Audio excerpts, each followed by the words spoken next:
મને તો દુઃખ ઈ થાય છે કે પાટીદારોમાં 40-45 જ્યારે સભ્યો બેઠા હોય વિધાનસભામાં એ પણ ના બોલી શકે અને મન પડે એમ નામ બદલાવે. શું સરદાર સાહેબ મુસ્લિમ હતા, ત્રાસવાદી હતા કે એવું કોઈ નામ સાથે જોડાયેલા કે એવું હતું કે આ નામ બદલવાની જરૂર પડી? આપણે હું કે તમે કઈક નાનું મોટું બોલીને તો આપણી ઉપર રાષ્ટ્રદ્રોહ જેવા ગુનામાં ફિટ કરી દે. સરદાર સાહેબની વિરોધી આવી પ્રવૃત્તિઓ દરેક ખુદ પાર્ટી ખુદ સરકાર કરી રહી છે. એક સરદાર સાહેબનો આંચડો ઓઢી અને મત લેવા ફલાણું કરવું.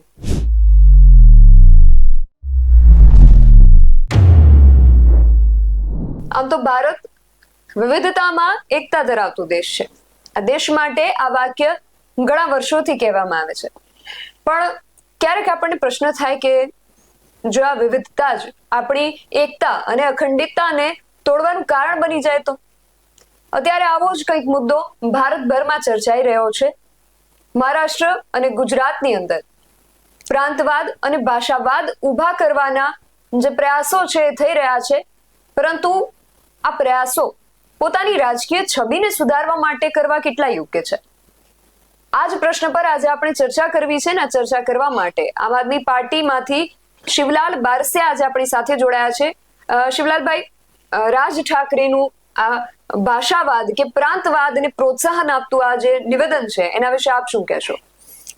નમસ્કાર.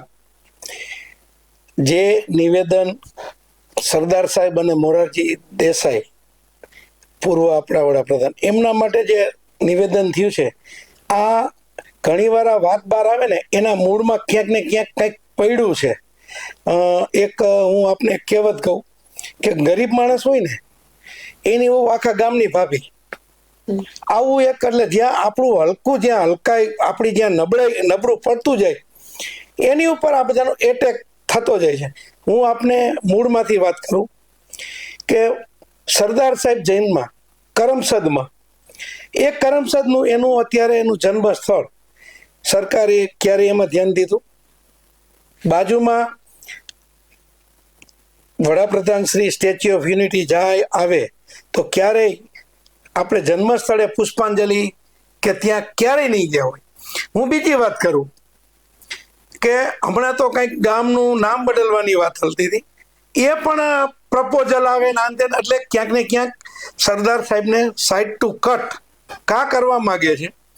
બીજી વાત એ કરું કે મોટેરા સ્ટેડિયમ, હવે સરદાર વલ્લભભાઈ પટેલ સ્ટેડિયમ હતું, એક ક્રિકેટ એસોસિએશન એનો ઠરાવ કરી અને મન પડે એમ નામ બદલાવે. શું સરદાર સાહેબ મુસ્લિમ હતા, ત્રાસવાદી હતા કે એવું કોઈ નામ સાથે જોડાયેલા કે એવું હતું કે આ નામ બદલવાની જરૂર પડી? આપણે એટલે એ નામ બદલું, એ બદલું ત્યારે ગુજરાતની પ્રજા કે ભારતની પ્રજામાંથી કોઈ અવાજ ઉઠ્યો અથવા ઉઠાવે તો એને ઈડી સીબીઆઈ કંઈક દબાવીને આપણે જે કાંઈ આપણી જૂની પેટર્ન છે એ બંધ કરે. મને તો દુઃખ એ થાય છે કે પાટીદારોમાં 40-45 જ્યારે સભ્યો બેઠા હોય વિધાનસભામાં એ પણ ના બોલી શકે, પાર્ટીના હોદ્દા ઉપર બેઠા હોય એ પણ ના બોલી શકે. એટલે ક્યાંક ને ક્યાંક આવીને આવી વસ્તુના હિસાબે એક પ્રેરક બળ ઊભું થતું જાય. આ બળને હિસાબે બીજું આપણે એમ કહું કે ભારતીય જનતા પાર્ટીના પક્ષ પ્રમુખ 5 વર્ષ ત્યાં કોણ છે? મરાઠી છે, મહારાષ્ટ્રીયન છે. આપણે કોઈ દી વિરોધ કે કાંઈ આપણે બધા એને એક દૂધમાં સાકર ભેળવી આપણે બધું ચલાવ્યું છે. બીજું આપણા બંધારણની કલમો 19 થી 21 સુધીમાં તમે જોવો તો બધા આપણને રાઈટ દેખાડ્યા છે. તમે ભારતમાં ફરી શકો, ધંધો કરી શકો, ભાષા બોલી શકો, કંઈ પણ કરી શકો.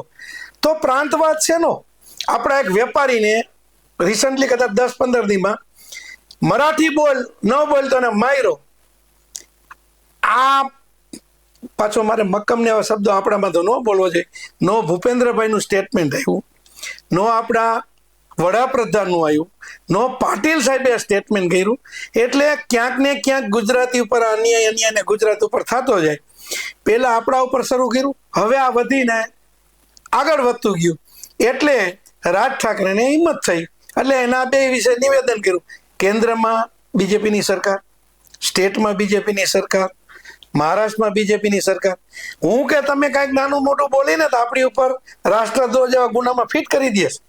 તો આ રાષ્ટ્રીય પુરુષ છે, સરદાર સાહેબ છે એ રાષ્ટ્રીય પુરુષ.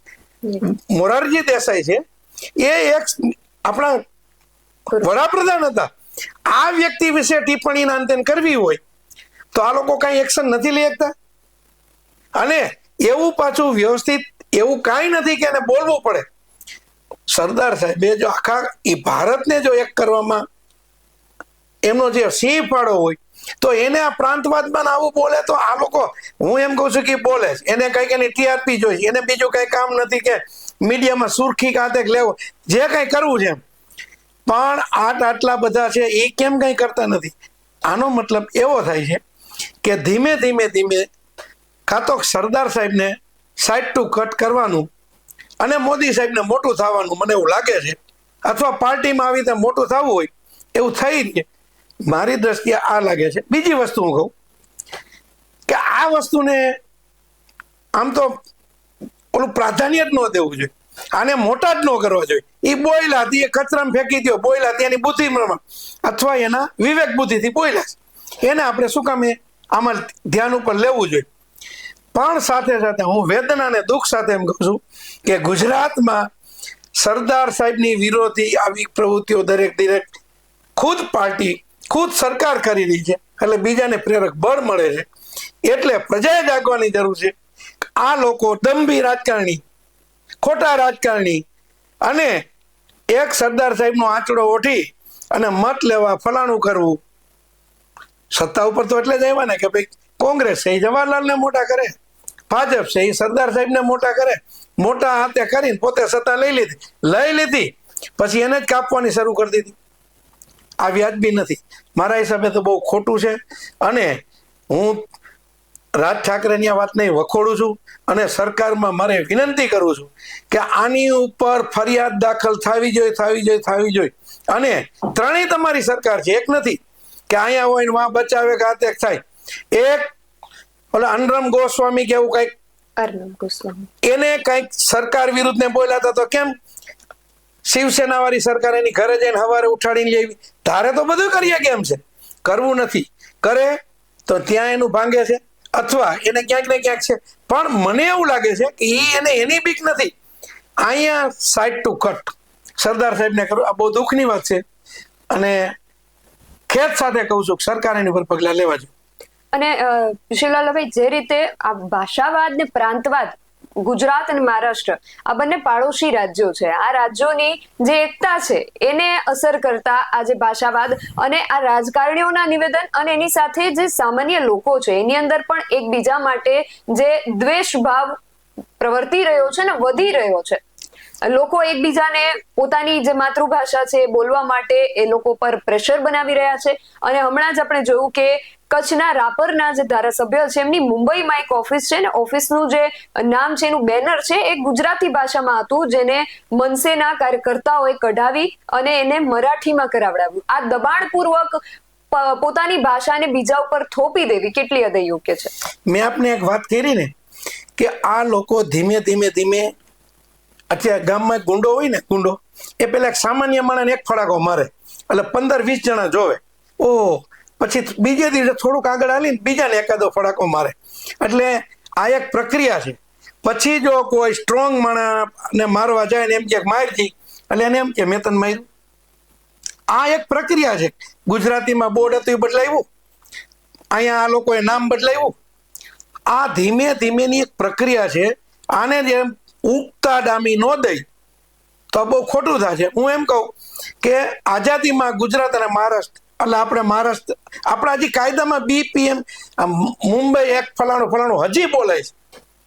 હવે આપણે 1960માં ગુજરાત આપણે જુદા થયા તો ગુજરાતી પણ એકબીજાના સ્ટેટમાં ફાળો જે છે એકબીજાના સ્ટેટમાં બે પ્રજાનો છે.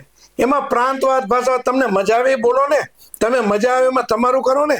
આપણે એવું ક્યાં કીધું કે મહારાષ્ટ્રમાં તમારો ભાઈ સરકારી કોઈ ઓર્ડર હોય કે પરિપત્ર હોય કે કોર્ટનું જજમેન્ટ હોય ગુજરાતીમાં આપો, આપણે માગણી કરી છે? ભલે મહારાષ્ટ્રમાં કરે. બોલવું આ તો બંધારણીય હક છે ને. મારે ક્યાંય પ્રદેશમાં વાત કરવી, મારે ધંધો કરવો, મારે શું બોલવું, મારે શું ખાવું, મારે શું કપડાં, એ મારો હક છે. તો એમાં તમે દખલગીરી કરો અને આ કોઈ કરે તો આ એક રાષ્ટ્ર વિરોધી પ્રવૃત્તિ કરીને રાષ્ટ્રદ્રોહનો ગુનો નાખો ને તો જ સીધા થાય, પણ કરવું નહીં હોય. કારણ કે મેં આપને કીધું ને કે આ જ ઉપસાવીને એને કરાવે છે. નકર શું રાજ ઠાકરે, એની કઈ સત્તા, એના કેટલા ધારાસભ્ય, એના કેટલા સાંસદો, એની ક્યાં સત્તા, શું કામ હિંમત થઈ બોલવાની? અને મીડિયાને હું તો વિનંતી કરું છું કે આવા ટપોરીઓ જે કાંઈ આવા તત્વો હોય ને એનું મીડિયામાં લેવું ન જોઈએ. કે લઈશી તો મોટા થાય છે ને, આને મોટા ન થવા દે, એની રીતે બોલવા દેવાય. પણ બોયલા છે ને એને ઉગતા ડામવા એ સરકારની ફરજ છે. એટલે હું તો એમ કહું છું કે પ્રાંતવાદ આપણો બંધારણની કલમ મારા ખ્યાલથી 21 ક કે બ 21 ને ભંગ થાય છે. તો આ બંધારણની કલમ ઉપર ને હિસાબે આને રાષ્ટ્રદ્રોહ દાખલ કરો. શું કામ નથી કરતા? નહીં કરે. એના બીજા આમાં તો બધા રાજકીય રોટલા શેકવા છે એટલે આ બધું થઈ રહ્યું છે. અને જેમ મેં કીધું, આપે કીધું ને એમ કે પછી એક પરિસ્થિતિ એવી આવી જાય કા નબળા માણાને મારતા જાય ગુંડા બને, અથવા ગામડામાં નાના બિચારા ગરીબ માણાની વાઈફ હોય આખા ગામની ભાભી કહેવાય. આવું આ લોકો અત્યારે કરી રહ્યા છે. જરાક સ્ટ્રોંગ થાય ને તો કાંઈ કરવાની જરૂર નથી. અને અહીંયા પાટીલ સાહેબ છે તો આ કરો ને ચળવળ, પાટીલ સાહેબને ઉતારો. ગુજરાતમાં આમ પણ એકબીજા પૂરક છે. કારણ કે અહીં મહારાષ્ટ્રમાં આપણે ઘણા કામ કરે છે, આપણે મહારાષ્ટ્રીયન છે, આપણે ગુજરાતી પણ મુંબઈમાં ખૂબ છે, મહારાષ્ટ્રમાં ખૂબ છે, ધંધા કરે છે. જીડીપી મહારાષ્ટ્રની જીડીપીમાં ગુજરાતનો ફાળો જોવો, તમે ગુજરાતીનો ફાળો જોવો. છતાંય જો આવું કરતા હોય તો આ લોકોની હિંમત ક્યાં છે? આને ઉગતા ડામવા જોઈએ. અને સરકારને હું વિનંતી કરું છું કે કોઈ પણ પોલિટિકલી એંગલ, વિચાર, વ્યૂ હોય એને સાઈડ ઉપર છોડી રાષ્ટ્ર સર્વોપરી, એકય પાર્ટી કે કાંઈ નહીં. આજે આમ કર્યું, કાલ બીજા સ્ટેટ વાળા ઉગશે, પરમદી પંજાબ વાળા કરશે. પાડી જ દેવા જોઈએ, ઉગતા અને ડામી દો. અને એમાં હું તો અમારી પાર્ટી નહીં, અમારી પાર્ટી વતી બોલું છું કે એમાં આમ આદમીનો પૂરો સપોર્ટ છે. ડાબી દો એને, અમે તમારી સાથે છે, પણ કરવામાં હિંમત જોઈ. એટલે સરકારે ખરેખર આની ઉપર એક રાષ્ટ્રદ્રોહનો ગુનો દાખલ કરે ને એક નમૂના રૂપ બીજો વિચાર કરતો બંધ થાય. જી ચોક્કસથી. અને તમારી એક વાતની ફરી સ્પષ્ટતા કરી દઉં કે આ રાજ ઠાકરે જેવા આ નિવેદનો જે આવે છે મીડિયામાં લેવા એટલા માટે જરૂરી બને છે કે ત્યાં જે લોકો એમની સામે હાજર હોય છે એમના વિચારો એમની ઉપર અસર થતા હોય છે. એટલે જો મીડિયામાં આવ્યું તો આજે ગુજરાતના જન સુધી રાજ ઠાકરે આ જે નિવેદન આપ્યું છે એ લોકો સુધી પહોંચ્યું છે ને લોકો એનો વિરોધ નોંધાવી રહ્યા છે. એટલે રાજ ઠાકરેનો જે વિરોધ થઈ રહ્યો છે એ પણ થવો જરૂરી છે. એટલે મીડિયા દ્વારા લોકો સુધી આ વાત પહોંચવી એટલા માટે જરૂરી છે. આપની વાત સાથે હું બેન સમજ છું, પણ બ્રેકિંગ ન્યૂઝ ને હાઈલાઇટ આખો દી જે રાષ્ટ્રીય મીડિયા છે ને એ જેટલા મોટા કરે છે એને પ્રમાણમાં ન કરવા જોઈએ.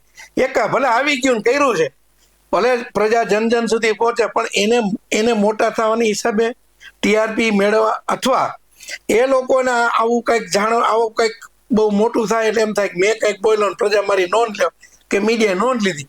મારી એ વિનંતી છે કે એ સેન્સમાં કે આવું ન થાય. તેને હું કે ઘણી વાર હું ચેમ્બર ઓફ કોમર્સનો પ્રેસિડેન્ટ હતો ને, ઘણા આવેદન નિવેદન ઘણું અમારા વિરુદ્ધ બોલે, અમે એનો જવાબ દઈએ તો એ મોટો થાય. અમને લાગે કે આ જવાબ દેવો યોગ્ય જ નથી એટલે મોટો ન થાય. એટલે આવું ના જેવું છે કે ટેક એન્ડ ગીવ, લ્યોન બોલો એટલે એને થોડીક હાઈટ મળે છે, એ ના મળે. મારો સેન્સ કહેવાનો છે. એટલે સિક્કાના દરેક બાજુ હોય છે, એનું સકારાત્મક અસર પણ થતી હોય છે ને નકારાત્મક પણ થતી હોય છે. મીડિયાનો કાયમ ઉદ્દેશ્ય એવો જ હોય કે સારું પરિણામ આવે ને કોઈ સકારાત્મક પરિવર્તન આવે. રાજ ઠાકરેનું આ નિવેદન અને તેને લઈને ગુજરાતભરમાં અને ભારતભરમાં આજે વિરોધના સૂર ઉઠી રહ્યા છે, તેને લઈને તમારું શું માનવું છે અમને કમેન્ટ કરીને ચોક્કસથી જણાવજો. આવી જ વધુ ચર્ચાઓ સાથે ફરી મળીશું. ત્યાં સુધી જોતા રહો BS9 TV ન્યૂઝ. નમસ્કાર.